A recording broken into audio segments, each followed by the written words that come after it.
Good afternoon, good evening, or good morning, depending on where you are located. I'd like to welcome you to this important international webinar entitled For a Global Strategy to Stop the Pandemic and Save Lives. We have a very, very important panel and diverse panel today of scientists, also of teachers, parents, from different parts of the world to discuss what is unquestionably the greatest social crisis of it since, you might say, the Second World War. Even as we meet, we're faced with a situation which is steadily deteriorating internationally. We're in a new wave of the surge, which is affecting the broadest sections of the population, and I might say most tragically, young people. So the need for a strategy to combat the pandemic, to discuss what measures must be taken, and what scientists know about how one combats a pandemic is particularly important. As everyone knows, so much of the discussion about the pandemic has been enveloped often in falsehood and propaganda. What we want to focus on today is science, what we can learn from science, and particularly the great mass of people, working people who have to deal with the reality of this pandemic, the need to be armed with this knowledge. And so I'm very, very pleased that we have on this webinar a very distinguished panel. All those who are participating, who have a scientific background, are individuals who have played a very constructive and significant role in fighting for a policy of elimination and eradication of the pandemic. They all believe passionately that this is an achievable goal. In fact, it is a vital goal. I'll just briefly name those who are participating today, and then we'll get into the presentations and discussions. We have Professor Michael Baker from New Zealand. He is a public health physician and professor at the University of Otago, Wellington, its Department of Public Health. We have as well Dr. Malgorzata Gasperowicz, who is a developmental biologist and a researcher at the University of Calgary and a co-founder of Zero COVID Canada. Joining us shortly will be Professor Yaneer Bar-Yam. He is a founding president of the New England Complex Systems Institute and has been an advocate for a policy of elimination of the COVID pandemic. We also have a number of teachers and laymen who I will introduce shortly. Unfortunately, Dr. Gurdasani is indisposed and not able to participate in tonight's program. I will first though ask Dr. Benjamin Mateos, who has served, who's a doctor, an oncologist, and a highly trained physician, who has made a specialty of studying the pandemic. The World Socialist website has, since the very earliest stages of the pandemic, since January 24th, 2020, when we first began reporting on the pandemic and warned our readers that this had the potential to become an extremely serious global crisis. We have produced on the website an astonishing total of more than 4,000 articles. That indicates the seriousness with which we have taken this crisis. I must take this opportunity to thank Dr. Mateos for having been so extraordinarily helpful to our staff in educating the staff and in assisting us in providing daily and very accurate coverage of the pandemic. This is not an occasion for boasting. I wish in the sense that we hadn't been so correct. But the reality is that we have warned from the beginning that without the most stringent measures aimed at preventing the spread of the virus, of essentially working toward a policy of eradication, the results could be catastrophic. Unfortunately, that has come to pass. I'm going to ask Dr. Mateos to give us a very concise update of where we are. And then I'm going to turn to Dr. Baker and ask Dr. Baker to really go into the strategy that he has advocated and to explain some very critical concepts such as elimination, eradication, and the role they have to play in guiding policy today. So let me begin with Dr. Mateos. Just, Benjamin, if you could give me just our listeners, just a very concise summary of where we are right now in this pandemic. And by the way, just to assist, Benjamin is traveling. He finds himself at an airport. So if there are some background noises, please, I ask our listeners to be somewhat indulgent. Go ahead, Benjamin. Again, thank you so much for allowing me to participate. And I want to first, state that I'm very pleased that these panelists who are very courageous to join this meeting to discuss something that's very critical. We're at a very dangerous point in the pandemic, and it's not hyperbole, to state that eradication is becoming the only manner in which to address this pandemic. I'd like to go over some basic numbers before we begin the discussion. Zach, could you please go to the first slide? So I put these numbers up this week just so I can keep abreast of the constant changing pandemic. In short, as of last week, there have been 212 plus million cases of COVID-19 reported, and this is a significant underestimate. Additionally, there have been over 4.44 million people who have died needlessly. And this too is a significant underestimate because there are many places across the globe where tracking these numbers is very, very difficult.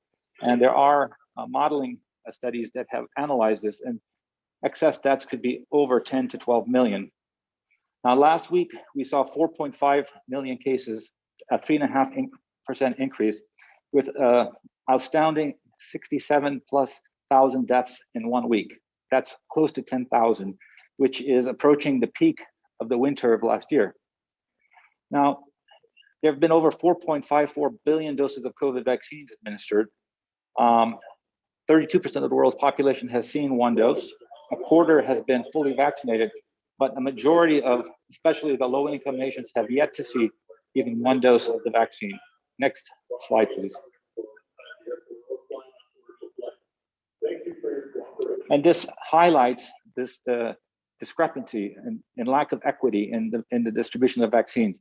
The United Kingdom, United States, and Europe have all close to or exceeded the 50% mark, while a majority of the rest of the world remains woefully behind in this important life-saving treatment. Next slide, please. Now, the only nation that has surpassed everyone has been China, who has taken an effort to begin vaccinating its population. But when we look at the world, India, Asia, and Africa, we see that these vaccines have not made it to these countries. Next slide, please. By region, Africa, West Pac, and East Med are now at their pandemic highs, whereas Europe and Americas are about 70% of their pandemic highs, which tells you that not only is this particular peak of infections extremely rapid and devastating, it's gaining momentum and showing that it's globally affecting every region of the world. Next slide, please. Now, United States has regained its premier position as the epicenter of the pandemic. As we can see here, cases have been climbing rapidly. Now, what is criminal, I guess, in a manner of speaking, is that many of these states have now stopped tracking, day to day, and so these numbers are potentially not accurate, but grossly underestimated.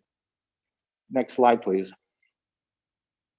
And with it, obviously, the death toll has increased, and as we can see, the United States surpassed over 1,000 deaths after reaching a low of 241 on June 19th. Which means that it's gone up 4 times in a period of 2 months. Next slide, please. Now, more than 30, I think 34 states last week had at least over 1,000 new COVID cases. Florida is the epicenter now in the United States.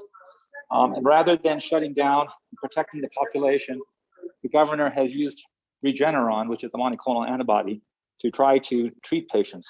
And we can get into more about these if necessary, but there is no intent on the part of these governors to not only lock down, shut schools down, they are even rescinding the most meager of mitigation measures, which won't do anything, such as mask mandates. Next slide, please. Now, with this, we are seeing a rapid rise in hospitalization. Certainly, most of these are taking place in the South, Mississippi, Louisiana, South Carolina, North Carolina, Florida, Texas, where ICUs are basically stating that they're only going to treat people who are vaccinated and not allow unvaccinated people to be admitted to the ICU for lack of any rooms. Nursing shortages are dire, making this health care crisis quite a disaster in making. Next slide, please. But worse here is that hospitalizations among children is rapidly rising. Now, we've been told before when this pandemic started that children don't get affected. It's just a sniffle and they will be unscathed by it. Well, this particular phase of the pandemic has shown this to be a complete lie. Children have always been an important vector for community transmission. And I think the work that Dr. Gasperowicz has done in Calgary and especially in March demonstrated that schools were an important vector for community transmission. Next slide, please. And this shows this, and this is the last slide I want to focus on. When children became infected, they accounted for 1% to 2% of all infections early in the pandemic last year, in the spring and summer. And slowly it grew where they were 10% of all infected population by the winter of last year. Now, this last week, they account for 18% of all infections, which indicates that the infection is rolling through younger children, younger adults, and actually hospitalizations among younger people has risen above its pandemic peaks from last year. So which tells us that both the Delta variant is quite aggressive and it affects younger people even worse than previously, or the previous versions did. And so this is very, very important for the audience who's participating and anybody who's listening or paying attention to the pandemic, that this is not a virus that affects just the elderly. It affects everyone with long COVID, with the impact on the organ systems. This can have tremendous debilitating chronic health conditions that will continue to affect the population for years to come. And this is not hyperbole. I'd like to stop there. I know that David and the panelists have much to offer, and I will stand by for any additional questions. But again, thank you for allowing me to provide these introductory remarks.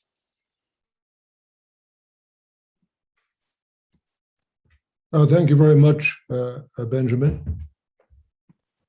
Dr. Baker, I think this sets the stage very much for a review of the work that you have done. And if I could just briefly introduce it, there seem to be essentially three very sharply different approaches to this pandemic. Tragically, that which has certainly predominated in the United States and certainly in Britain is one which, for want of a better phrase, has been associated with the term herd immunity, along with the catchphrase, the cure can't be worse than the disease. Yes, well, thank you, David, for the invitation to contribute, and thank you, Benjamin, for that really nice introduction to some of the patterns with this pandemic. Yes, 18 months in, I would have hoped that the world would have a very consistent way of thinking about the pandemic, describing the strategic choices that countries had available, and presenting the accumulating evidence about what strategies are most effective. Unfortunately, that isn't the case. We have had a lack of global leadership with this pandemic. The World Health Organization, of course, has been systematically defunded, and their mandate now is very restricted. So they have really not been able to, I think, fill this role. And also some of the organizations globally that we in New Zealand have always looked to, for example, US CDC, European Centers for Disease Control, and Public Health England, have really been in various ways absent from the debate, or I think have taken possibly the wrong strategic direction. I mean, in New Zealand, we have limited resources. So we looked to see what was happening outside our borders last year. And we, like most countries, were taking the influenza approach, which is a mitigation one. And every country on earth has an influenza pandemic plan. And I think initially we're treating this like another flu pandemic. And that involves a mitigation approach. You can't stop flu, or that's been the conventional logic. You would have it, let it wash over your country, but you would try and suppress transmission so it didn't overwhelm your healthcare system. That's a mitigation approach. And a lot of that has the underlying view of herd immunity. And with influenza, that is the case. I mean, it obviously has a terrible human cost, but it does leave the population with fairly enduring immunity to the particular dominant influenza strain that's causing that pandemic. So in New Zealand, we looked really at the experience in China, where they were able to stamp out the pandemic wave in Wuhan in February, and that was reported on, and that convinced people like me that actually it could be contained, it could be eliminated. So I became a big advocate in New Zealand for an elimination strategy. And I think at a critical moment, as the virus was becoming established in New Zealand, our government adopted that approach. So at that point, we had largely closed our borders, and then we were doing some contact tracing, but we were overwhelmed because we didn't have infrastructure. So we very quickly switched to an intense lockdown and pursued an elimination strategy. That's worked extremely well for New Zealand. We have very low mortality, the lowest in the OECD. We've had 26 deaths. We've had very little circulating virus in New Zealand, and our economy has done very well in terms of recovery, low unemployment. And for most of the last 18 months, there's been a very high level of freedom in New Zealand to pursue normal activities. So by every measure, elimination has worked extremely well for us.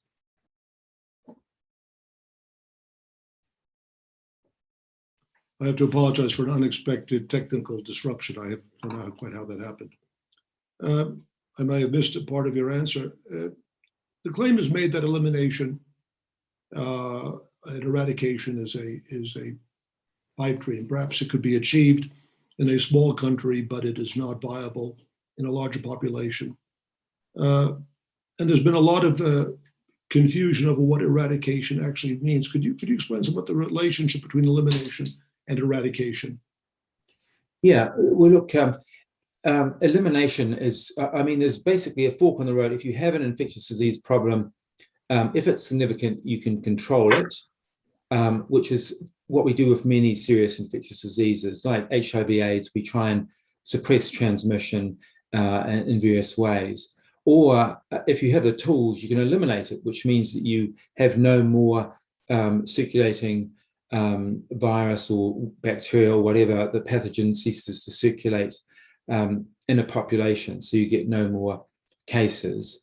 If that's extended to a global level, it's eradication, global eradication.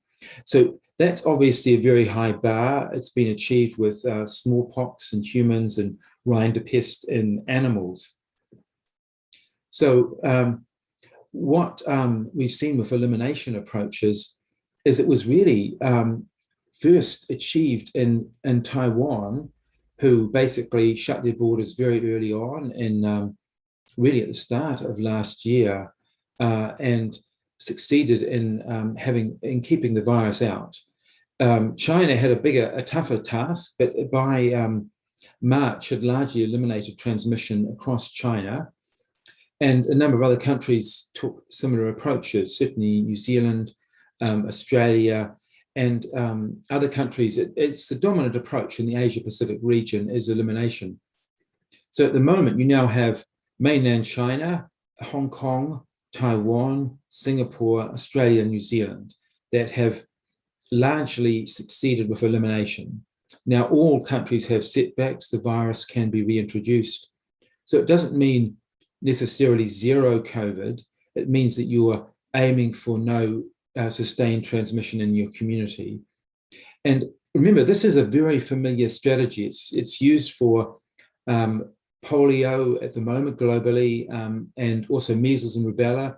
Most countries have elimination strategies for those diseases. And for example, the Americas was measles free for many years. So elimination is a very viable strategy.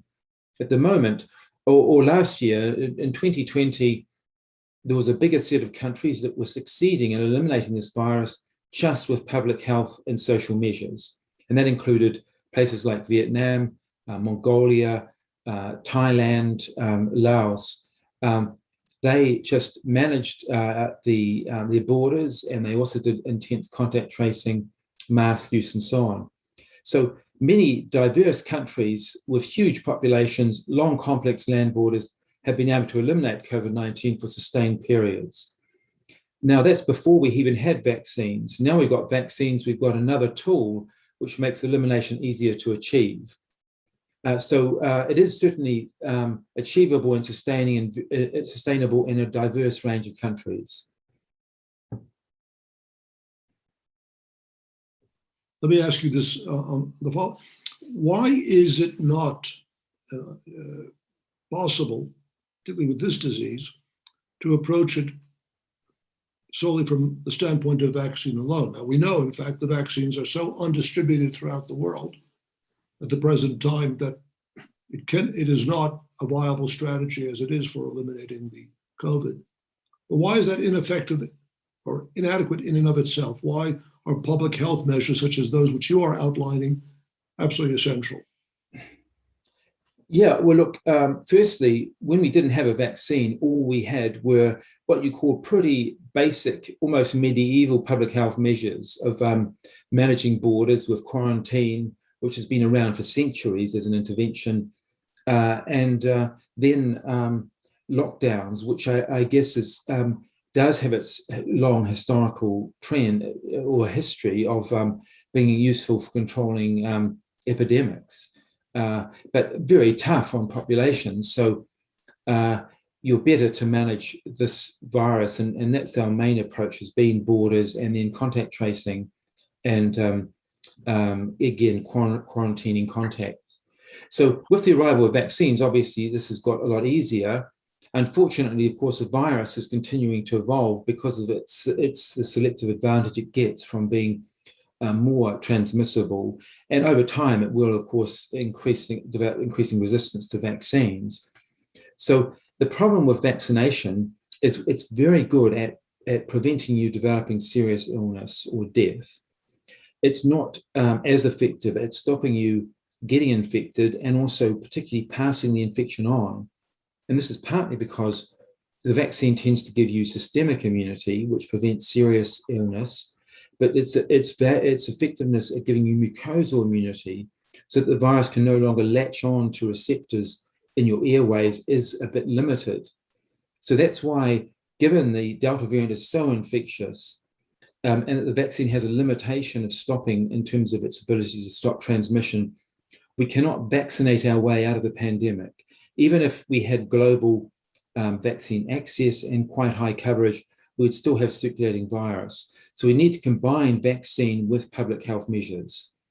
Can I ask you, what you're outlining is so clear and so precise and so well-grounded. How do you account for this astonishing resistance, particularly in Western Europe and in the United States? What's your explanation? I mean, you must be speaking to colleagues who understand very well the science which you're presenting. Yaneer has said to me, this isn't rocket science. Yes. It's more complicated. It does require a fair amount of science, but I mean, he was using that as an expression to indicate this is what you're saying is not something which, let us say, in the discussions of polio earlier on, a half century ago, would not have been understood, or in more. How do you account for this staggering level of resistance in the United States and in Britain to the essentially variants of the lockdown strategy, contact tracing? Yes. I'm. I want to put you on the spot. I'm amazed. What you might say you don't want to go there, but what explanation have you heard that has any credibility whatsoever? And so, well, that's a point we hadn't considered. I mean, how do you? Well, I quite like the phrasing of the editor. The editor of the Lancet, I think, put it very well. He said, complacent exceptionalism, that Western countries were they were seeing the pandemic emerge in Asia, and they thought, well, that won't affect us the way it's affected Asia. For some reason, I think this idea of exceptionalism, that it will pass us by, was remarkable. I think the mortality, the infection fatality risk, that is what's your chance of dying if you get this, I think they felt was probably quite low.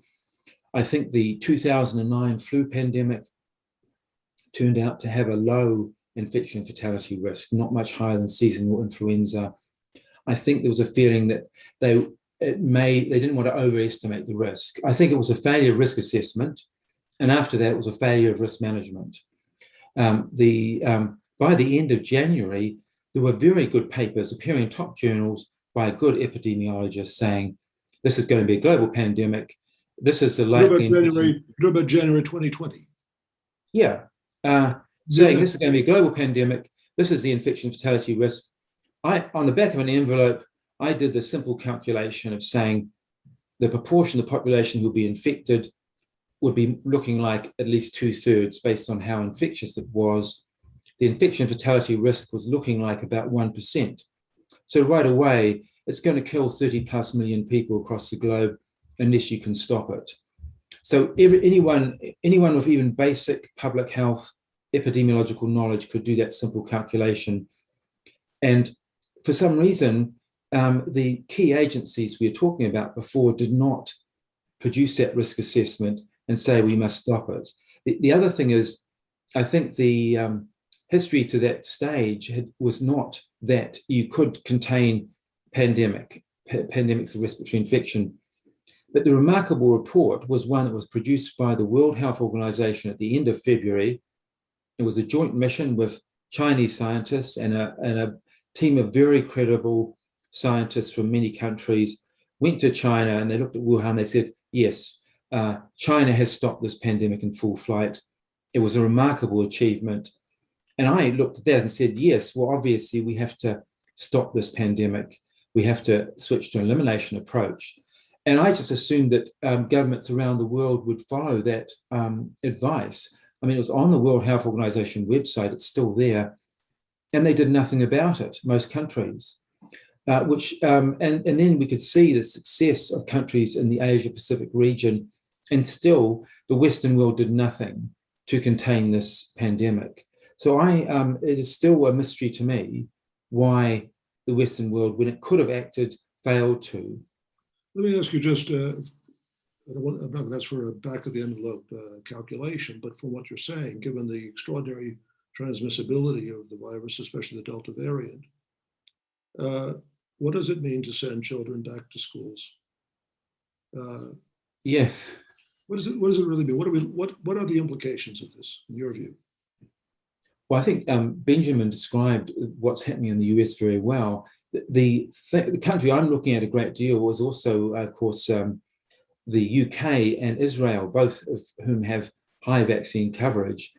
The UK is particularly useful because it's got a more consistent approach across the whole country, whereas the US, the state system, complicates things a great deal. And they are seeing, despite a good vaccine rollout and also quite high levels of prior circulating virus. They estimate that about 90% of the population there has some immunity, mainly from vaccine, but also from infection. And they are still seeing, now they've relaxed all public health measures, they're still seeing a huge amount of transmission of this virus, about 30,000 cases a day, about almost 1,000 people being hospitalized, and 100 people dying a day. So they have, Boris Johnson has celebrated Freedom Day, which is removing all, even simple public health measures have been removed, which looks shocking to outsiders, and it must look shocking to many people in the UK. But they are seeing this big health burden, and many of those cases, of course, are in children, because and they're about to go back to school, and so they're going to see very high rates of infection, increasing hospitalizations, and many of us are concerned about, obviously, the post-viral effects of this infection, long COVID, potential long-term cognitive impairment, and also damage to respiratory tract and the heart. So really quite a serious multi-organ complications of this infection. And it's a thing that has always worried me greatly, is that people say we must learn to live with the virus, but I have no idea what that actually means. Does that mean tolerating this high burden of chronic illness and mortality forever? I don't understand the acceptance of that in such a blithe way. Well, I think at this point I have to move a bit around, but I'd like to bring in Lisa, who is a parent in England. And if I could just, she has some very interesting observations to make. Lisa, could you just tell us something about your experience or what you're facing now as a parent who has children and trying to figure out what you're supposed to do in this situation? And if you have a question which you wish to direct to the panelists, please do. Yeah, thanks very much for having me on, David, and thank you for the panel for giving your time up tonight. I mean, it's really hard to listen to be honest, to the experts, because I, like thousands of other parents across the UK, have to send my children back to school in a couple of weeks. I decided to take my children out of school at March 2020, and I have faced threats of fines, prosecution, jail. I've had an email from the head teacher at the school saying, send your children in or face fines of £2,500, community service, or 3 months in prison. I'm a mother with an underlying health condition as well. And seeing the utter lack of mitigations in schools, I decided not to send them in. And we're now at a point, as the two experts have just said so well, that children are being affected more than ever. And I'm terrified, basically. I don't know what to do. It's sorry. It's a choice between deregister my children from school altogether so they won't see their friends anymore, and they've nothing to look forward to, they've nothing to go back to. Send them in, and highly likely that they'll get COVID, because when I say there's no mitigations in classrooms in England, there's nothing. There's no masks, there's no social distancing, there's no ventilation, there's no HEPA air filters. The ventilation, it will be open a window if it's not too cold. The class sizes in the UK are the most overcrowded in Europe. There's 30 odd kids shoved into a room, shoulder to shoulder. And that's it. That's the reality that we're facing. And, the problem is that there's a lot of gaslighting in the UK. There's a lot of this absolute myth that kids don't get it bad. And it's a myth perpetuated by the government. But I don't want to catch COVID. I don't want my children to catch COVID. I'm terrified of long COVID. Hospitals are filling up over here. There's a limited number of paediatric ICU beds. it's just really, really grim. So I have got a couple of questions that I'd like to put to the experts, if that's okay. The first one, I'll just read it here. It's what are the educational and health implications for our children if herd immunity is pursued and all children are infected? Because that's what our government wants at the moment, this hybrid immunity. Because there's, I mean, even though the vaccine has been approved for children over 12, we're not having it. There's not in England. There's no vaccine. And within this context, should parents be keeping the children learning at home? And then, if I may, another question is, have they got any idea how long it will take for the Delta to spread through our schools, given that there's going to be absolutely no mitigations and no mask wearing whatsoever?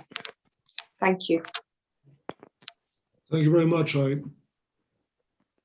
would like at this point, these questions will be answered. They're very critical, and I think it's important, particularly the real life experience, be brought in, because there's all sorts of talk of mitigating and sort of do-it-yourself methods, as if on a school-by-school basis you can somehow deal with what is a global crisis. But at this point, I'd like to ask Professor Gasperowicz to address these issues, because she certainly has been a fighter for a zero COVID policy. So let's, starting from the question of Lisa, Professor Gasperowicz, perhaps you want to take that as the starting point of your own presentation and the issues which have been raised by Lisa. So thank you very much for inviting me here. And well, I don't have answers to all these questions. I just know that like from 3 to 12% of kids that are infected can develop long COVID. And that can have quite debilitating effects. I've seen a picture drawn by 11 years old kid that was a smart kid and so on. He couldn't draw a clock, like the clock with proper dials showing 11 hour. And that was the kid that was super smart, and he didn't even know what is wrong with the picture he did.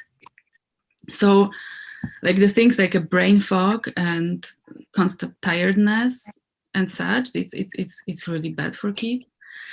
Dr. Fisman, an infectious disease professor from Ontario, he made a calculation how many kids in Ontario can be affected if it runs rampant, the Delta.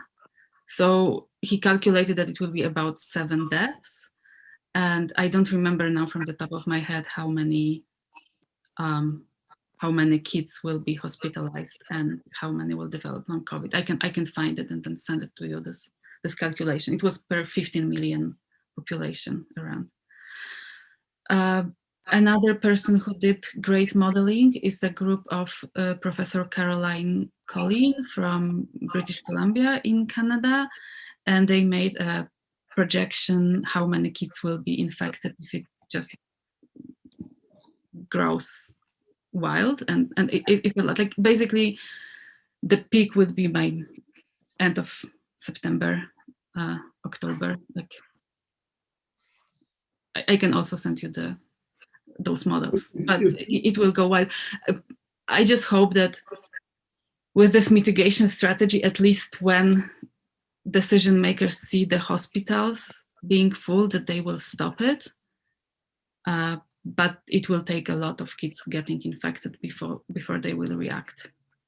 So I would advise anybody who just not to send kids, who cannot send kids to school, to not send them to school. And if you can advocate for mitigations in schools, like that's what we do now in Alberta very strongly in Canada. So we advocate school boards to improve ventilation, to install HEPA filters, to give children masks like KN95, so FFP2 and higher, and to install CO2 monitors to monitor in real time how good or bad the ventilation is, whether we need to open the window or not. I think No, this but mitigations. what you're saying, Dr. Gasperowicz, based on, I mean, mitigation is, mitigation is hardly, is a considerable step down from, or it's an acceptance of the refusal to adopt what is the correct strategy, which is an elimination strategy. Yes, absolutely. I mean, it's like saying if you're on the Titanic and it's going under, why doesn't everybody try to pump water? I mean, it's not a solution. The other point just about even where one conceives of mitigation, and if I'm wrong, please correct me, mitigation is only effective to, no one would oppose mitigation to the extent that it's connected directly to a strategy of eliminating the virus and not presented as an alternative to shutting down schools and stopping transmission. No, yes. So what I mean, like, it's sort of what people fight here for is at least putting this, if schools are open, so at least putting the some precautions there. But it's absolutely, it's not enough. Like, schools should be closed before we eliminate the virus. Once we eliminate, then we can reopen them with those precautions in place. So better filtration, ventilation, and still masks to protect from the imported cases. But if anybody can, like, advocate for not reopening the schools, that's what we should be doing. But it's clearly, I'm not putting words in your mouth. It is not the appropriate strategy from a scientific standpoint. It's attempting to negotiate with the virus that can't be negotiated with. Yeah, elimination and eradication is the proper path to go, definitely. We do have, by the way, questions along those lines. Just I'll read them. A teacher from Florida by the name of Charles has said, I know a lot of teachers that opposed DeSantis, he's the governor, ban on mask mandates in Florida. But with masks alone, how safe would schools be given the level of COVID here? And then there's another kindergarten teacher from Toronto, Hannah, who writes that I teach in Toronto where they're fully reopening schools next month. Cases are relatively low, but starting to climb again. Is it safe to reopen or too soon? It's not safe to reopen. If we have if we have transmission in the community, it's not safe to reopen schools, and that full stop. That's it. Mm-hmm.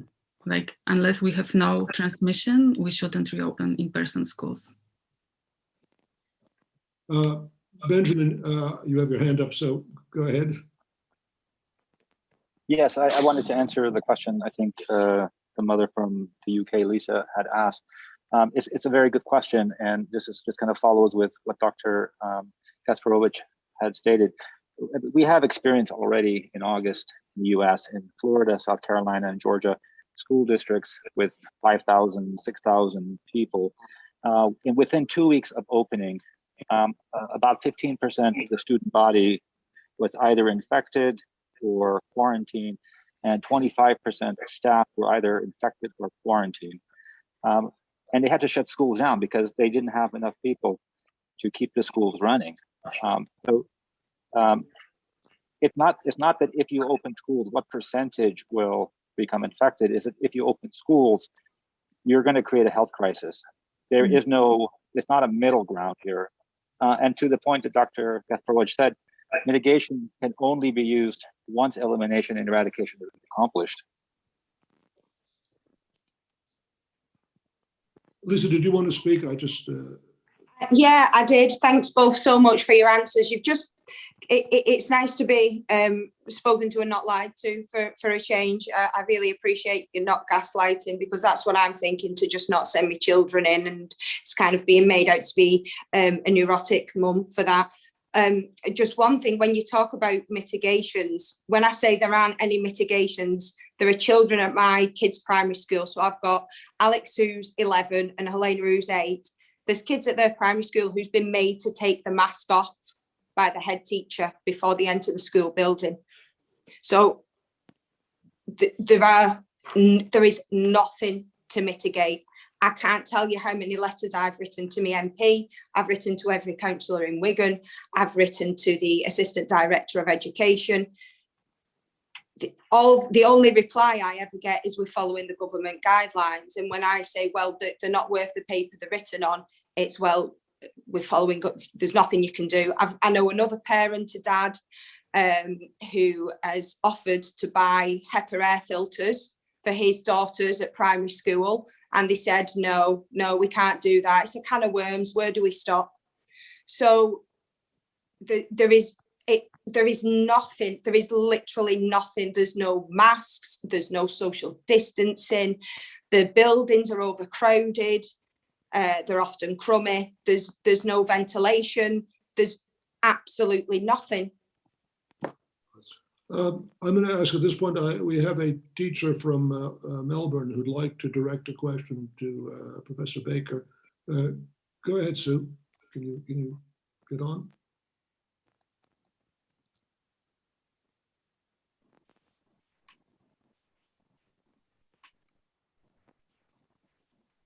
Thank you. Thanks for the opportunity to participate in this meeting, particularly with the scientists and experts. This is really important for teachers, you know, now being forced back into the schools all over the world. I just wanted to make a short comment first. I mean, I think what Lisa's raised is very important, and it shows the enormous concern and fear of parents, but of course that's expressed amongst teachers too, that are being forced back into unsafe conditions. I mean, compared to the rest of the world, the infection rate in Australia has been relatively low. However, over the last few days and weeks, that has changed very rapidly, with a rapid spread of Delta through the two main capital cities, Melbourne and Sydney, and beyond into the regional and rural areas. Some of these areas are Aboriginal communities, which are, many of the Aboriginal people are largely unvaccinated and very vulnerable. On Friday, in New South Wales, which is the most populous state, we reached a record high of daily infections of 825. Now, that probably sounds small compared to the rest of the world, but that is growing. Like the governments internationally, the Morrison government, and in particular the New South Wales government, led by Gladys Berejiklian, is leading the charge that, you know, as quote, we can't continue to live in a bubble, she says. We must learn to live with the virus, and eradication is not possible and off the agenda. And the only solution as far as the government is concerned is vaccination. And apparently they've established a roadmap, what they call a roadmap here, signed up by both all the political parties, that when we reach 80% of vaccination rates or even lower, then there needs to be no more lockdowns. The economy can be opened up and so on. In the latest Sydney outbreak, between 25 and 30% of all the infections have affected young people aged between the newborn and 19 years. And in Melbourne, the proportion is even higher, with 45% of all active COVID cases being children and teenagers. At the moment here, many teachers are working online. However, then there is now a very concerted push to get all students and teachers back to face-to-face in the coming weeks. This process has began with firstly bringing senior students back on site, and this is under conditions where many of the younger teachers have been unable to access vaccinations at all. And its teachers are not seen as a priority to be vaccinated. Already there's been, in the last weeks, there's been 150 childcare centres have been forced to close, over 100 schools due to outbreaks. And as everywhere else, children are being hospitalised at an ever greater rate. Yesterday, teachers and parents were told by the New South Wales Education Minister, Sarah Mitchell, that families, quote, needed to get used to the idea of resuming normal activities with COVID circulating in the community.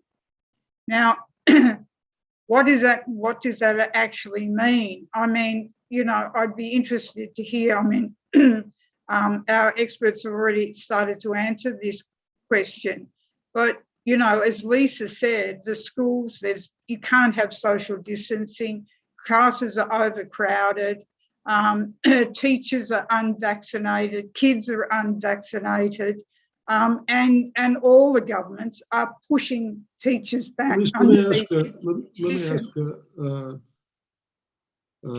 both professors and also Professor Bar-Yam is also on.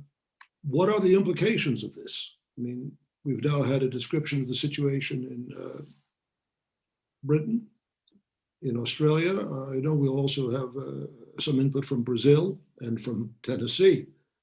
But what, Professor Baker, what could be expected, and Dr. Gasperowicz, what can be expected if this goes forward? I mean, I think the public has a right to know what the implications of reopening under the conditions which have been described on this call, on this webinar, what can be expected? What will happen?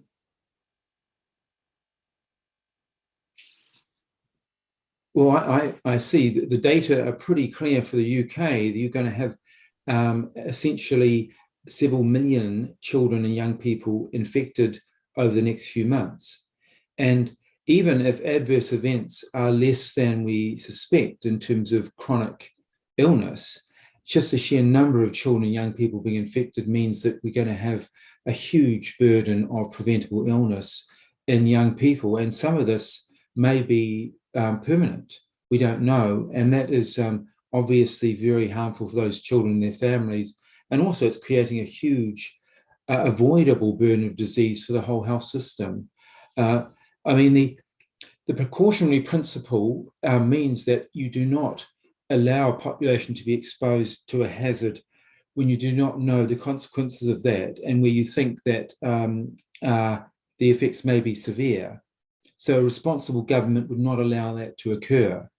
So it's easy for me to speak at a distance. We're in a country where our government has been very responsible and is absolutely committed to the elimination approach. We're battling our first Delta variant outbreak at the moment, and I think we will squash it in the next week or two because the government will not tolerate this virus circulating here. But it's easier in New Zealand for a number of reasons. Australia, we thought, was in the same situation, and I think much of Australia, the state governments are taking that approach, but I think it's obviously not helping that the federal government is not supporting that. But yeah, look, I think I feel real, listening to Lisa in particular, I felt real concern that the UK government, I think, is inflicting this, almost a barbaric experiment on the British people at the moment. Yeah, I would like to comment here on herd immunity and this solution that some governments say that, oh, if we have 85% population vaccinated, then we can fully reopen. So I have some slides on it. If I could share my screen. Yes, I'm going to, Dr. Gasperowicz, I'm going to ask you to do that. But we have just two teachers also who want to ask questions, okay. And we're going to go to your presentation because it gives us a broader range. Right. Donna, could you, in Tennessee, could you, teacher in Tennessee, could you raise your question? You wanted to speak.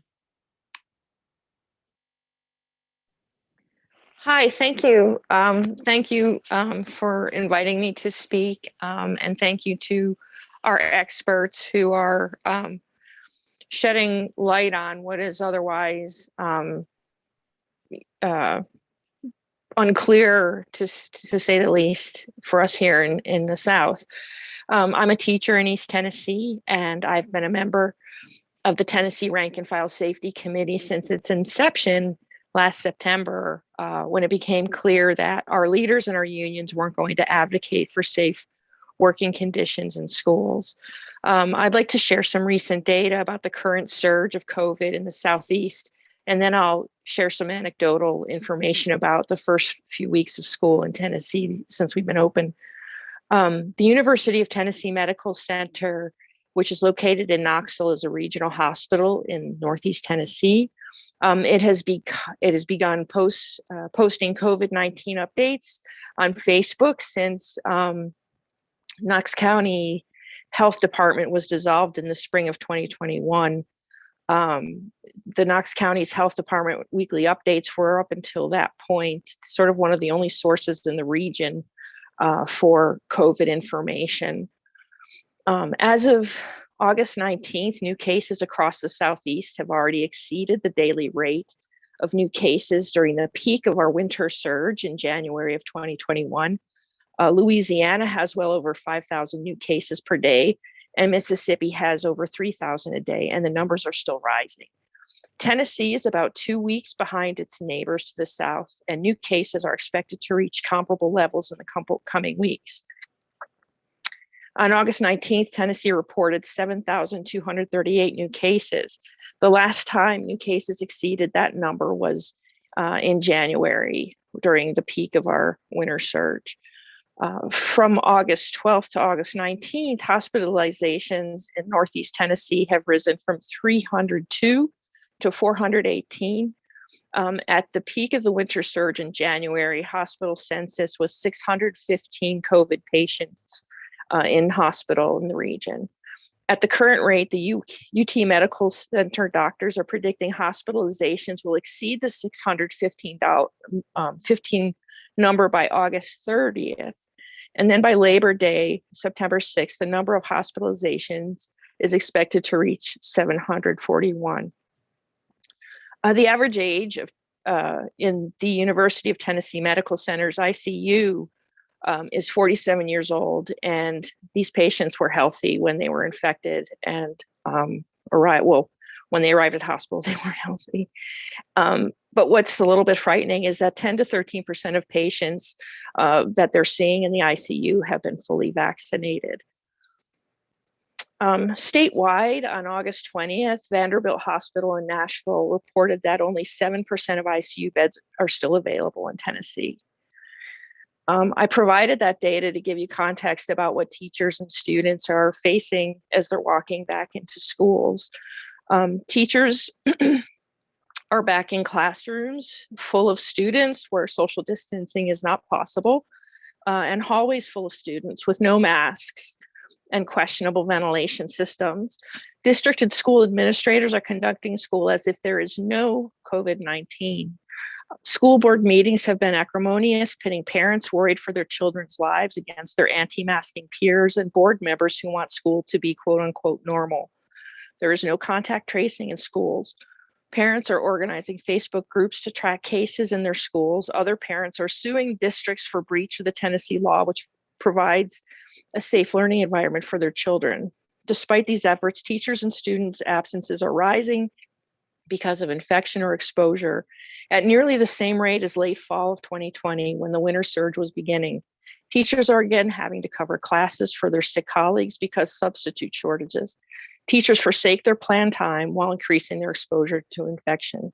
Unlike last year, there are no plans or protocols to keep faculty, staff, students, and the community safe from infection as new cases are set to surpass the worst of the winter surge. Districts have stated that there will be no return to virtual school. Teachers who took leave last year to avoid exposure to COVID are being told they will have to return to school or resign. Despair, resignation, and anger are common themes in my conversations with colleagues. Teachers who are nearing retirement feel trapped in jobs they once loved, but have become life-threatening. Others are leaving the profession and the students to which they have dedicated themselves heart and soul. One special education teacher I know is trying to leave the profession. She feels guilt because she is abandoning her vulnerable and fragile students to a system that is knowingly putting them in harm's way. She told me last night her coworkers are quitting and the ones that remain are anti-maskers. She says she cannot protect her students by herself, and it's breaking her heart. The Tennessee Rank and File Safety Committee continues to call for the closure of all schools until COVID is eradicated. Until then, all mitigation protocols must be reinstated immediately to curb this surge. My question is, with vaccine rates and masks in the South being so low, which is what's fueling the current surge, roughly 40% of our population is fully vaccinated. What can we do, or what can be done to cut through the misinformation that is leading to this slow vaccination or acceptance that this we're in a terrible position right now and it's getting worse? Thank you very much.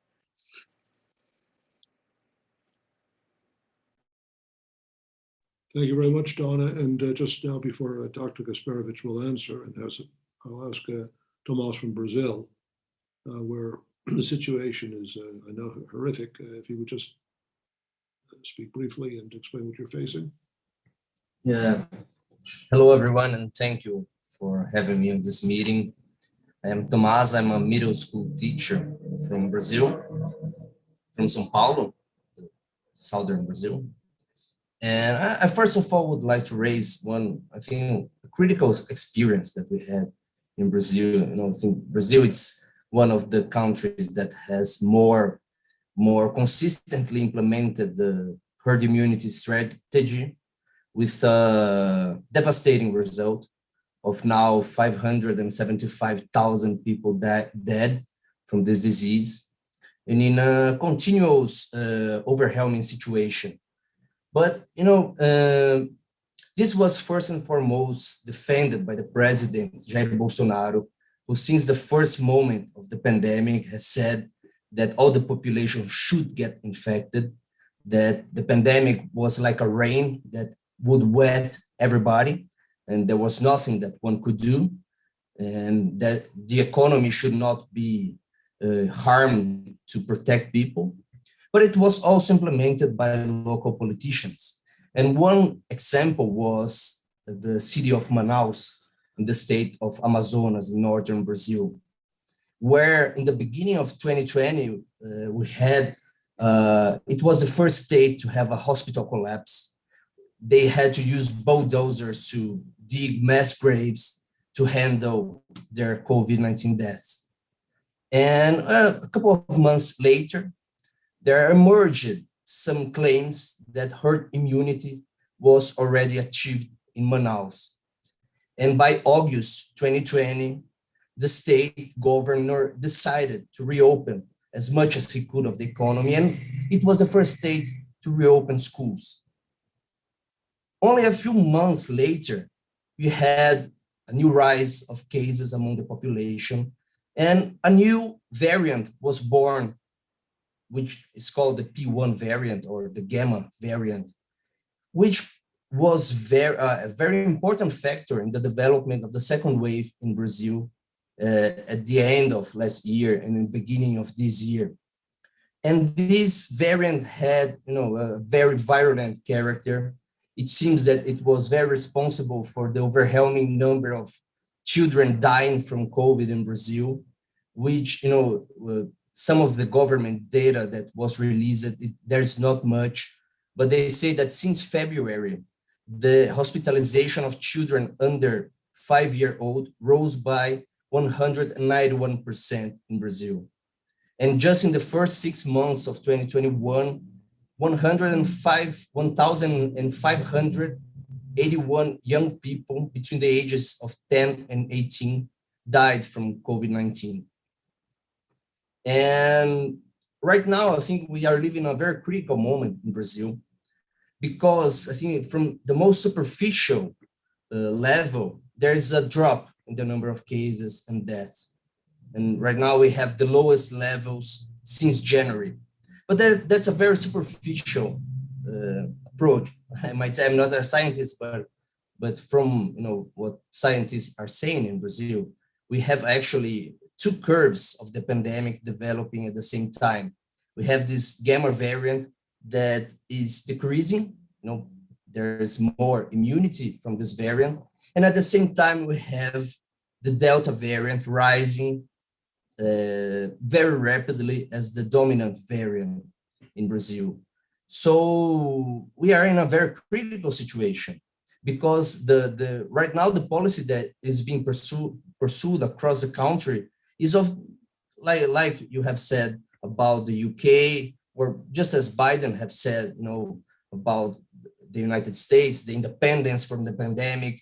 Now everyone is talking, the governors are saying about, the day of hope or day of the reunion of people.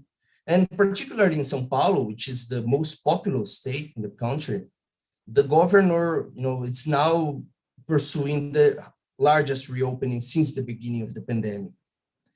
And we are now in the schools. We were sent to the schools since March, and we had a strike for 3 months, and the union has broke this strike with the claim that we were taking one shot of the vaccine, and this was sufficient protection for teachers to be in these crowded schools. São Paulo has the largest school system, not only in Brazil, but in South America. It's the second school system in the Americas.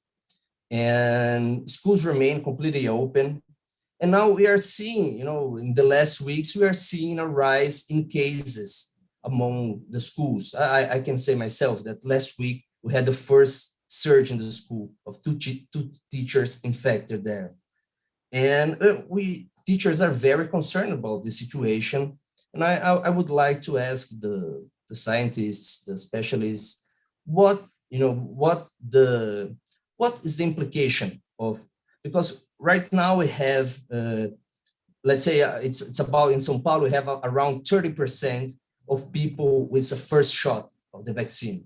And this is being used as an argument to reopen everything. What are the implications of pursuing this policy with this level of vaccination? How will it contribute to the development of the disease? Dr. Gasperowicz, I'll turn to you because I know you have material which is directly relevant to these questions. So would you like me to show the vaccination slides? Okay. But I need to be enabled to do it because you have to make me a host, I think, so I can share the screen. They will do Okay. that. Just wait a moment. I think I can now.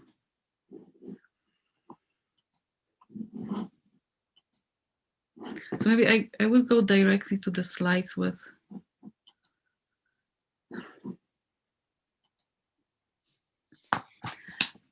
So I will start with saying, reminding what is R0 and R value.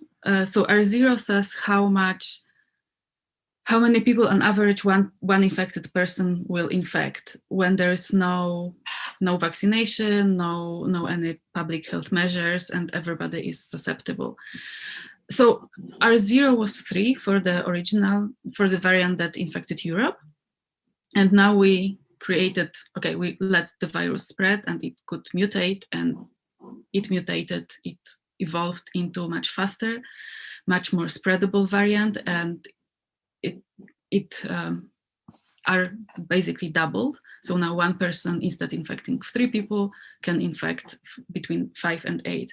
So basically by not controlling it, by not eliminating the virus, by letting it go, we moved from something relatively slow to the virus that is very fast. So that's R0. R says how many people will be infected by one person on average under certain conditions, so under certain public health measures or under certain level of vaccination. And here I come so this graph shows on y-axis it's daily new cases, and here is time in days. So it's illustration for original strain with R0 of 3. And I was trying to illustrate if we could get to herd immunity by vaccines only with the original variant. So getting to herd immunity is basically saying that moving the R0 to R value to below 1 so that the one person will infect less than one other person, and the outbreak will die out by itself. So if we would have 75% of total population vaccinated and super effective vaccine that will be 93% efficient against overall transmission, then we could reduce R value from 3 to 0.9 by vaccines only. And it would be in the super optimistic conditions. If less people would be vaccinated or the vaccine efficiency would be smaller, we wouldn't be able, even for original variant, to get to herd immunity. So blue line here shows, so that's the theoretical. Blue line shows what we would have, what we really had with public health measures without vaccines in the first wave. So for example, New Zealand get R of 0.5. Victoria, Australia are 0.65. So Austria 0.54. So just with public health measures, we were able to do more than the best vaccines could do alone. They are amazing tool, of course, but for controlling the spread, bundle of public health measures is much stronger than the best vaccines could be. But if last year we would have vaccines on top of public health measures, then we could end pandemic in just 2 weeks if we add those two effects together. So, but now we have more transmissible variant, Delta, which is twice more, on average, twice more transmissible than original one. And what does it mean? It means that what we could do with public health measures before, now the R is twice this, so 0.6 times 2 is 1.2. So if we wouldn't have vaccines with public health measures of the same strength, like in the first wave, we would have still the exponential growth. But what it means for vaccines, if we would have 64% of total population vaccinated and 60% efficiency against transmission, which is probably a realistic guess, like we don't know really how effective the vaccine is against transmission, then it would reduce, if we would use only the vaccines, it would reduce R from 6 to 3.7, so still very fast exponential growth. But if we combine both vaccines and public health measures, we can get R value down to 0.7. And so we can stop Delta. It is possible. It is possible to control it. It's possible to eliminate it, but we need both. We cannot have just vaccines on vaccines only with everything open. Just won't stop it. It's mathematically impossible. And also what is important here is that, for me, this green line is that so we generated vaccines that are amazing, but at the same time, we let virus mutate and evolve into more powerful ones. So we just compensated one with the other. And we are still, in the matter of control of the spread, we are on like at the same state we've been a year ago, or even worse. And here the yellow line shows, I wanted to show what would happen if we now focus totally on vaccinating more people, so not 64% of total population, but 85%. It would reduce this, it would slow down the rate of spread, but it wouldn't bend it down. So basically focusing on public health measure is much more important than focusing on vaccinating few percent more. As an added layer, it's important to vaccinate more people, but just by itself, it won't solve the pandemic. And here is the, if R0 of Delta is not 6, but 8, we are even in more trouble, because then combining vaccines and public health measures, still like moderate public health measures, the ones that resulted in first wave in R value of 0.6, it won't bend the curve. So we need more effort to bend this curve. We need stronger public health measures. Fortunately, now we know that COVID is airborne, that it's transmitted through the air, that by proper strong masks and respirators, we can slow down the spread, and by ventilation, which we didn't use in the first wave. So if we put this tool also on, then we still have a chance to bend the curve of Delta and eliminate it. But basically, Delta is our wake-up call. we need everything we have in our toolbox to stop it, to slow it down. So that was the theoretical calculations, but what real life shows us. So this graph, and it's not linear scale, it's logarithmic scale. So you have like 2, 4, 8, 16, 32, 64, and so on the y-axis. So it's Israel. Israel is 63% of total population is fully vaccinated, and around more than 8% is triple vaccinated now. Still, cases go up very quickly, doubling every 10 days, which is faster growth than it was in third wave when they were doubling every 13 days. There is no decoupling, so the red points are severe cases. They also go sharply up. The proportion is 2 to 3 times lower than it was in previous waves, but still it's growing. And for comparison, Canada have 65% people vaccinated, US 51, Australia 24, and Vietnam 1.7. But vaccination alone is not solving the pandemic. And here I wanted to show the optimistic graph, like in that how fast we could get to zero. And of course, it was demonstrated in New Zealand, in Victoria, Australia, in Atlantic Canada, that we could get to zero if we keep the restrictions in place and keep vaccinating and keep the R at 0.6 or 0.7. Like in just several weeks, we can stop the community transmission. So it's not what is by governmental media where often it's say, oh, it's lockdowns forever. It's not lockdowns forever. It's just several weeks, and then the life internally can get back to normal. So that's what we could have in Alberta, Canada, but we reopened and now this will take us to I'm going to very soon call on Professor Bar-Yam, because this relates to points that he's made as far back as May 2020. But I want to just, before we do that, ask on behalf of a number of questioners who sent in issues relating to what you've said, Dr. Gasperowicz. Let me just read the questions. Of course, Professor Baker can also answer this, and Yaneer can address it when he speaks. Michael Hull is a teacher from Texas, and he asks, is it possible for the coronavirus to mutate into a strain as contagious as Delta and as deadly as MERS? There is a question from Doug, who asks, why is it not possible for COVID-19 to evolve into a less dangerous form? There is a question from John, a parent in the UK. With the overall surge in cases, what are the possibilities for its further mutation? Will it become only more dangerous, or could it become less so? Could you perhaps answer those questions? Professor Baker, do you want to? Yeah, I mean, basically with this virus, we're seeing natural selection happening before our eyes, and the selective benefit comes from the virus being able to make more copies of itself in the next generation. So that favors more infectious variants. It will increasingly favor variants that are resistant to vaccine, because that gives them a competitive advantage. There's very little benefit for the virus in becoming more dangerous or less dangerous.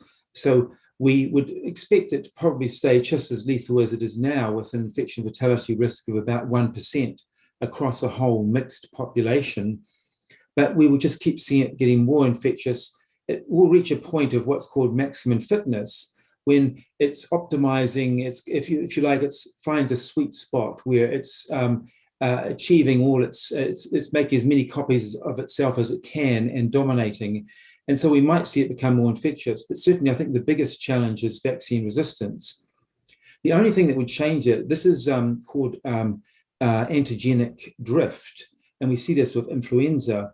The big thing to watch out for is called antigenic shift, and that's where this virus might have a dramatic reassortment, where it picks up genes from other coronaviruses, which could happen in animals, given the intense exposure to animals at the moment.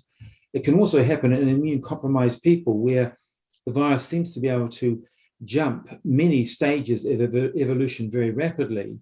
So it's going to have some more surprises for us.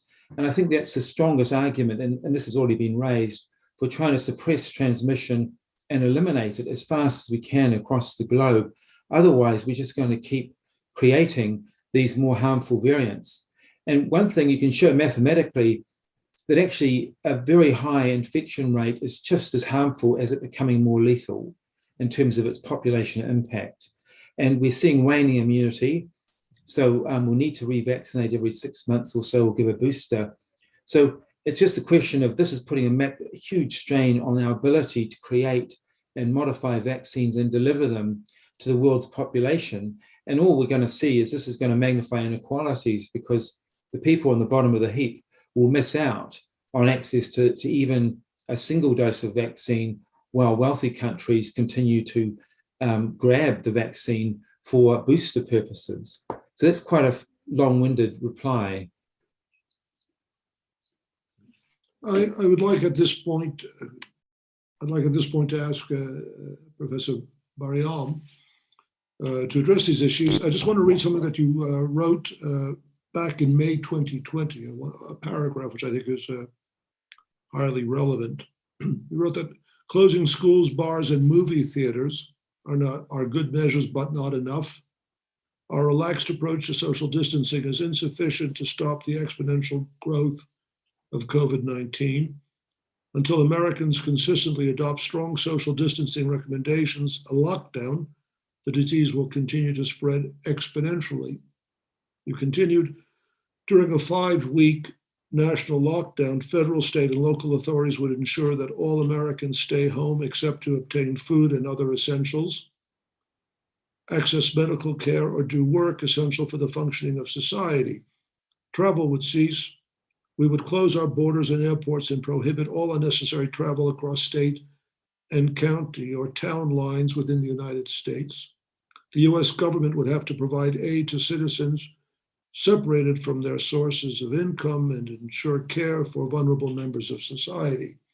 Now, that was written about 15 months ago or 16 months ago. That policy was not adopted, and here we are. But I want to ask you very directly, given the even worse situation that we presently face, what is your view of the opening of schools? And how can one possibly justify reopening schools under conditions where we know, as a matter of scientific certainty, I mean, this is not a guess, as a matter of scientific certainty, there will be a massive infection of teachers, of children, to spread through them into broader sections of the population who are getting infected anyway. And one other point, I want to, one point that Professor Baker's made, which I found profoundly significant and also very deeply moving. You don't expose people to a pathogen whose impact one simply does not know. I mean, you don't know what this means. We'll talk about long COVID, what it will mean for the long-term health of children. So I want to raise this question with you very directly. How can, in this situation, how can one possibly, at your own recommendations, how can one possibly justify the opening of schools and not implement the measures prior to opening schools that you yourself have suggested? The answer is very straightforward. There really are two choices, one of which is the way out of this outbreak, this pandemic, and one of which is a pathway to tremendous loss and suffering, which we've been experiencing over the last 18, 19 months. And from the beginning, really the essential question is, are we protecting lives of people? Are we preventing people from getting infected from what is a severe disease? And the long-term consequences of this disease are one component of a set of consequences, including the suffering during the disease, the even mild cases, which are not mild by any conventional standard, the hospitalizations, the absolutely devastating state of disease of people who are severely affected, and of course, the many deaths that have taken place. And of course, in addition, the long-term consequences of disability and harm to the brain, to the heart, to the lungs, to other organs, and to the ability of people to conduct normal, what we would consider effective interaction with work or with other things that we generally expect in the world that we lived in prior to the pandemic. It is a severe disease. The fact that we, in many places in the world, have not chosen to protect people has led to amazing levels of suffering till now, and to continue to pursue this policy, including by opening schools at a time when children are not protected or cannot be protected, both because of the lack of precautions in schools, but fundamentally because of the existence of transmission in the community, which eventually, and this is one of these things that is, somehow not being said enough. It's like, over how much time are we willing to tolerate this disease spreading and infecting people, in fact, over and over again, with the consequences that it can have? Because as we have seen with the variants, there is really very limited protection from being infected over and over again. And so if we think about sort of what's going to happen in the next few months, next few weeks, next few months, next 6 months, next year, it's still not the whole story, because unless we make a different decision about the policy that we're adopting, this is the existence that we will be living in, which is a very, very different existence than was our expectations about the world just 2 years ago. So the alternative, which is what you read about, David, is really the only exit strategy that we know. And that was made clear, I'm sure, by Michael's comments and by Gosha's, Dr. Gasperowicz comments about the vaccination effect. We have to take every tool that we have to combat this disease. It is not an easy step to take. It is not something that you can just say, hey, we kind of would like it to be better. Let's just do, the minimum needed in order to make it better. We have to take every step and exercise the strongest actions possible. And the best and most important reason for taking the strongest actions possible is because it reduces the amount of time that we have to engage in it. So the cost that we pay, the effort that we put in, the consequences that we bear are the shortest if we go for the maximum possible effort. And the maximum possible effort is what was done originally in China, and then in New Zealand and Australia, and in other countries, including Taiwan and Vietnam and other places. The essential aspect of it is to reduce the transmission as much as possible by keeping people apart so they're not breathing each other's air, and to keep that until we achieve a state of a control of the outbreak in the community, meaning zero transmission cases within the community. And in order to be most efficient about it, the best is a divide and conquer strategy. We call it a green zone strategy, where you achieve elimination in local areas, protect boundaries by imposing travel restrictions, and then open up localities so that they can more rapidly return to normal. And if you do it this way, under the original circumstances, it would take 4 to 6 weeks. Now, with the Delta variant, it may take a little bit longer, but still, it is the shortest time disruption, and it is the smallest impact on health, and it is the smallest impact on the economy, which is one of the things that those who advocate for relaxing restrictions and accepting the virus have been often unable to recognize, not because of the science, but because of prior assumptions. It has absolutely been validated in multiple contexts that by eliminating the virus, one has the best economic outcomes. And it's been shown that the places that have achieved elimination and have protected their border have been able to achieve the best economic conditions for their people. But when I think the caveat is, of course, when one speaks of a green zone, we're not talking about this zip code by zip code. We're talking about a global situation.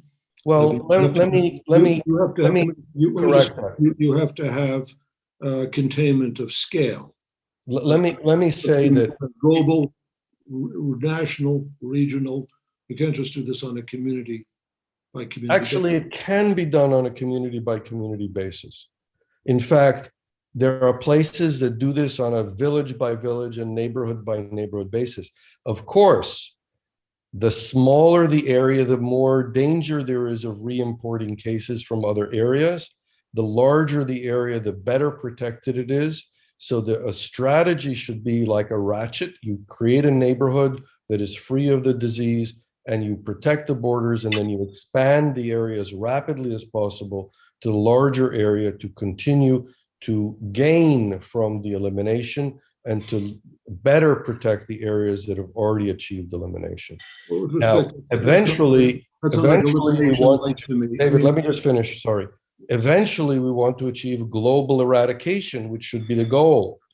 But to recognize that we can do that in a progressive way, the idea of progressive elimination, which is, if I remember correctly, and I think I do, is a term coined by Michael Baker, we have the opportunity to achieve progressively greater areas. So rather than thinking about this as a process that's being done by any locality, we can think about this as a process that can be done by a country and by continent and to the world.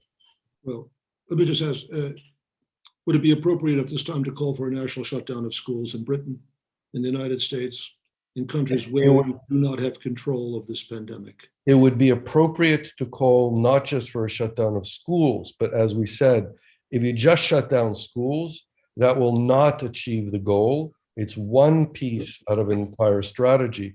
What we really need, surely we should not be sending kids into unsafe places, but we should also have the goal of eliminating this virus and doing so by taking the maximum precautions in order to achieve the reduction in number of cases, because the high levels of transmission are not going to be stopped by sending kids home, but they will, the rate of increase will be decreased. It may, under certain circumstances, be having some slow decrease, especially in places where there's high levels of vaccination and other precautions that are being taken. But the main thing is to have as a goal to reduce the transmission, to increase safety so that we can get to the point that not only we can open schools, but we can open the society back in a way that it's safe for everyone. Well, I have to now sum up. I know that there are other commitments Professor Baker and others have, and I just want to conclude quickly, making a few points. First of all, I want to thank everyone who participated in this. I want to thank Professor Baker, Professor Gasperowicz, Professor Bar-Yam, as well as Lisa, Donna, Sue, Tomas, and Benjamin for participating. Let me just make one point as I listen to this. When one thinks back to January 2020, how many people imagined when they celebrated New Year's on January 1st, 2020, that by the end of the year, they would have lost many members of their family? They couldn't have imagined that. But this was the last New Year you were going to celebrate with your parent or grandparent or your husband or wife. Now we know what this virus can do. I mean, there's not a question any longer. We know what it can do. And all the news that comes in, whatever we learn, makes the news even worse. But it has this sort of Dickensian character. We must ask ourselves now, we know what New Year's 2022 will look like. We know that there's a danger that we will not only continue to lose parents and those of our own generation, I'm obviously speaking as someone who's older, but we could be losing children and suffering a trauma which is lifelong, which you never recover from that. You cannot recover from that. And so therefore, if I may speak somewhat personally, I'm left cold by the argument, so it's so bad for people to be kept out of school. We have a responsibility. Society has a responsibility to save life. That is the most important. I think that everything that's been said so far has made a powerful and overwhelming case for a policy of elimination and eradication. I just want to ask, in thanking the scientists who have participated, you have a huge role to play. The public needs to be educated. Unfortunately, the media does not do that. We haven't had anything approaching this discussion on national television, at least not in the United States, I doubt anywhere else, devoting a whole evening, as one must, to discussing the reality. The knowledge in this case will save lives. But I also would say that if this is going to change, there needs to be the intervention of the broad mass of the population, the working people themselves, the working classes of force has to fight for a change of policy. And I want to say from that standpoint, the formation of rank and file committees, safety committees, not just in schools, in every workplace and location, to galvanize public support for a change of policy and to overcome, let's face it, there's an old saying. Everything you're saying is so true, but there's an old saying, if geometric axioms impinged on material interests, an attempt would be made to refute them. Now we have scientific truth presented very clearly, overwhelmingly.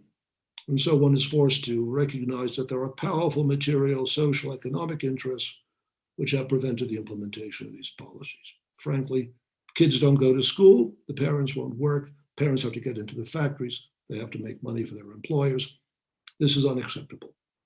And so this is a profound change in social orientation, social policy. And that's why I think the World Socialist website has hosted this. Everyone can draw their own political conclusions. I wrote to Professor Baker and I said, we're going to leave this discussion of politics, the political alternatives, to another forum. But I think you've delivered a very, very, very powerful message. And it shows why science ultimately is always bound up with progressive social causes. The Wall Street Journal said, mankind has always lived with plagues and diseases, and this is no different. Well, no, we don't live with the bubonic plague. We don't live with cholera. We don't live with diphtheria. We don't live with smallpox, polio, measles, and the rest. We judge civilizations by the way it overcomes these threats to humanity. So with that, I'd like to thank everyone for participating. I hope that we will be able to organize another forum, and anything we can do to make known your findings, please let us know. The World Socialist website welcomes every serious contribution to a scientific clarification of these issues. So with that, I'd like to bid everyone good evening or good day, and let's take forward the fight to change the situation, to make sure that the worst doesn't happen, and that we get through this and we continue on the path of progress. Thank you very much. Good day and good night. Thanks, David. Thank you, Dave.